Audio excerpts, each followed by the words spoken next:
ಎಲ್ರಿಗೂ ನಮಸ್ಕಾರ. ಒನ್ ಕರ್ನಾಟಕಗೆ ಸ್ವಾಗತ. ಬಿಪಿಎಲ್ ಪಡಿತರ ಚೀಟಿದಾರರಿಗೆ ಸರ್ಕಾರ ಮತ್ತೆ ಬಿಗ್ ಶಾಕ್ ನೀಡಿದೆ. ಏನಂದ್ರೆ ರಾಜ್ಯದಲ್ಲಿ ಸದ್ಯ ಆಹಾರ ಇಲಾಖೆ ಅನರ್ಹರ ಬಳಿ ಇರುವ ಒಂದು ಬಿಪಿಎಲ್ ಕಾರ್ಡ್ಗಳನ್ನ ರದ್ದುಪಡಿಸಿ ಎಪಿಎಲ್ಗೆ ವರ್ಗಾಯಿಸುತ್ತಾ ಬಂದಿದೆ. ಈ ನಡುವೆ ಯಾರ್ಯಾರು ಇಂಥವರನ್ನೆಲ್ಲ ಒಂದು ಬಿಗ್ ಶಾಕ್ ಒಂದು ಕಾದಿದ್ದು ಬಿಪಿಎಲ್ ಅಥವಾ ಅಂತ್ಯೋದಯ ಪಡಿತರ ಚೀಟಿ ಏನಂತ ಹೇಳ್ತಾರೆ ಅದರಿಂದ ಅವ್ರನ್ನ ಹೊರಗಿಡಲಾಗಿದೆ. ಸೊ ಹಾಗಾದ್ರೆ ಯಾರನ್ನು ಎನ್ನುವ ಒಂದು ಸಂಪೂರ್ಣ ಮಾಹಿತಿ ನಾನು ಈ ವಿಡಿಯೋನಲ್ಲಿ ನಿಮಗೆ ತಿಳಿಸ್ಕೊಡ್ತೀನಿ. ಇಲ್ಲಿ ನೋಡ್ಬೇಕು, ನೀವು ಸಾಮಾನ್ಯವಾಗಿ ಬಿಪಿಎಲ್ ಕಾರ್ಡ್ ಅನ್ನು ಬಡತನ ರೇಖೆಗಿಂತ ಕೆಳಗಿರುವ ಕುಟುಂಬಗಳಿಗೆ ಕೊಡ್ತಾರೆ. ಇದು ಸರ್ಕಾರದಿಂದ ಇರೋ ಒಂದು ರೂಲ್ಸ್. ಆದ್ರೆ ಇದನ್ನು ಶ್ರೀಮಂತರು ಅಂದ್ರೆ ಅನರ್ಹರು ಸಹ ಪಡೆದುಕೊಂಡಿದ್ದು ಇಂಥವರ ವಿರುದ್ಧ ಸರ್ಕಾರ ಸಮರ ಸಾರಿದೆ ಅಂತಾನೆ ಹೇಳಲಾಗ್ತಿದೆ. ಈ ನಡುವೆ ಕೆಳಗೆ ನೀಡಲಾಗಿರುವ ಇಂಥವರನ್ನು ಬಿಪಿಎಲ್ ಅಥವಾ ಅಂತ್ಯೋದಯ ಕಾರ್ಡ್ನಿಂದ ಹೊಡಲಾಗಿದೆ. ಸೊ ಏನೇನು ರೀಸನ್ಸ್ ಅಂತ ನೋಡೋದಾದ್ರೆ, ಪಡಿತರ ಚೀಟಿಯಲ್ಲಿನ ಎಲ್ಲಾ ಸದಸ್ಯರು ಹೊಂದಿರುವ ಜಮೀನು ಸೇರಿಸಿದಾಗ 4 ಹೆಕ್ಟೇರ್ಗೂ ಅಧಿಕ ಜಮೀನು ಇದ್ದಲ್ಲಿ ಅಂತವರನ್ನು ಬಿಪಿಎಲ್ ಅಥವಾ ಅಂತ್ಯೋದಯ ಪಡಿತರ ಚೀಟಿ ಹೊಂದಲು ಅನರ್ಹರು, ಅಂದ್ರೆ ಅವರು ಇದಕ್ಕೆ ವ್ಯಾಪ್ತಿಗೆ ಬರೋದಿಲ್ಲ ಅಂತ ಹೇಳಿ ಅವ್ರನ್ನ ತೆಗೆದಿದ್ದಾರೆ. ಹಾಗೆ ಪಡಿತರ ಚೀಟಿಯ ಯಾವುದೇ ಸದಸ್ಯ 4 ಚಕ್ರದ ವಾಹನ ಹೊಂದಿದಲ್ಲಿ, ಅಂದ್ರೆ ಕಾರ್ ಹೊಂದಿದ್ದಲ್ಲಿ ಅಂತವರನ್ನು, ಕಾರ್ ಅಥವಾ ಏನಾದ್ರೂ ಆಗಿರ್ಬೋದು, ಸೊ ಕಾರು, ಲಾರಿ, ಈ ತರ ಒಂದು 4 ವೀಲರ್ ಅಂತ ಏನ್ ಹೇಳ್ತಾರೆ ಅದನ್ನ ಹೊಂದಿದ್ದಲ್ಲಿ ಅಂತವರು ಅಥವಾ ಅಂತಹ ವ್ಯಕ್ತಿಯ ಅವಲಂಬಿತ ಕುಟುಂಬದ ಸದಸ್ಯರು, ತಂದೆ, ತಾಯಿ, ಪತ್ನಿ, ಅವಿವಾಹಿತ ಮಕ್ಕಳು ಬಿಪಿಎಲ್ ಅಥವಾ ಅಂತ್ಯೋದಯ ಪಡಿತರ ಚೀಟಿ ಹೊಂದಲು ಅರ್ಹರಲ್ಲ.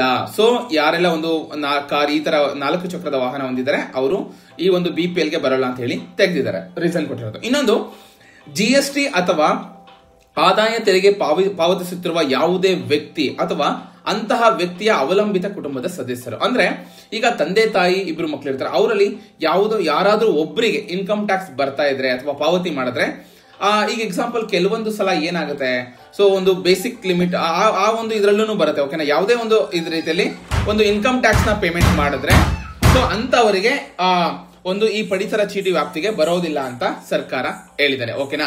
ಸೊ ಅಲ್ಲೂ ಕೂಡ ತಂದೆ, ತಾಯಿ, ಹೆಂಡತಿ ಮತ್ತು ಅವಿವಾಹಿತ ಮಕ್ಕಳು ಇವರೆಲ್ಲ ಬರ್ತಾರೆ, ಓಕೆನಾ.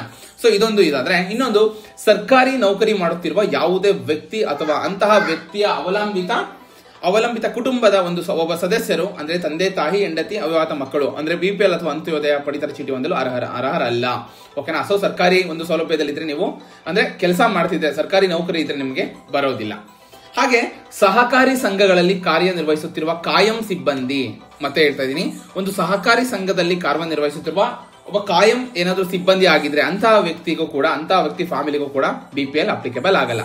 ಹಾಗೆ ವೃತ್ತಿಪರ ನೌಕರರು, ಅಂದ್ರೆ ವೈದ್ಯರು, ಇಂಜಿನಿಯರ್, ವಕೀಲರು, ಹಾಗೆ ಈ ತರ ಯಾವುದೇ ಒಂದು ವ್ಯಕ್ತಿ ಅವಲಂಬಿತ ಕುಟುಂಬರು ಈ ರೀತಿ ಇದ್ರೂ ಕೂಡ ನಿಮಗೆ ಬಿಪಿಎಲ್ ಕಾರ್ಡ್ ಸಿಗೋದಿಲ್ಲ ಅಂತ ಸರ್ಕಾರ ಹೇಳಲಾಗ್ತಿದೆ. ಹಾಗೆ ನೋಂದಾಯಿತ ಗುತ್ತಿಗೆದಾರರು, ಎಪಿಎಂಸಿ ಟ್ರೇಡರ್ಗಳು, ಕಮಿಷನ್ ಏಜೆಂಟರ್ಗಳು, ಬೀಜ ಮತ್ತು ಗೊಬ್ಬರ ಡೀಲರ್ ಇತ್ಯಾದಿ ಅಥವಾ ಅಂತಹ ವ್ಯಕ್ತಿ ಅವಲಂಬಿತವಾಗಿದ್ರೆ ಅವ್ರಿಗೂ ಕೂಡ ಈ ಬಿಪಿಎಲ್ ಕಾರ್ಡ್ ಬರೋದಿಲ್ಲ. ಹಾಗೆ ಅನುದಾನಿತ ಶಾಲಾ ಕಾಲೇಜುಗಳ ನೌಕರರು, ಅಂತಹ ವ್ಯಕ್ತಿ ಅವಲಂಬಿತ ಕುಟುಂಬದವರಿಗೂ ಸಿಗಲ್ಲ. ಹಾಗೆ ಸರ್ಕಾರಿ ಸ್ವಾಮ್ಯದ ಉದ್ಯಮಗಳು, ಮಂಡಳಿಗಳು, ನಿಗಮ, ಕಾಯಂ ನೌಕರರು, ಈ ತರದ ಯಾರೆಲ್ಲ ಒಂದು ಈ ಜಾಬ್ ಅಲ್ಲಿ ಇದ್ದಾರೆ ಅವ್ರಿಗೂ ಕೂಡ ಒಂದು ಬಿಪಿಎಲ್ ಕಾರ್ಡ್ ಅಂದ್ರೆ ಅಂತ್ಯೋದಯದಿಂದ ಅವ್ರನ್ನ ಹೊರಗಿಡುತ್ತಿದೀವಿ ಅಂತ ಸರ್ಕಾರ ತಿಳಿಸಿದ್ದಾರೆ, ಓಕೆನಾ. ಸೊ ಗೊತ್ತಾಯ್ತಲ್ಲ ಯಾವ ರೀತಿ ಒಂದು ಬಿಪಿಎಲ್ ಕಾರ್ಡ್ ನ ಅವರು ಸೆಗ್ರಿಗೇಟ್ ಮಾಡಿ ಆ ಒಂದು ಬಿಪಿಎಲ್ ಕಾರ್ಡ್ ನ ಕ್ಯಾನ್ಸಲ್ ಮಾಡಿದ್ದಾರೆ ಅಂತ. ಸೊ ಇಷ್ಟೆಲ್ಲಾ ರೀಸನ್ ನ ಇಟ್ಕೊಂಡು ಅವರು ಬಿಪಿಎಲ್ ಕಾರ್ಡ್ ನ ಕ್ಯಾನ್ಸಲ್ ಮಾಡಿದ್ದಾರೆ, ಓಕೆನಾ.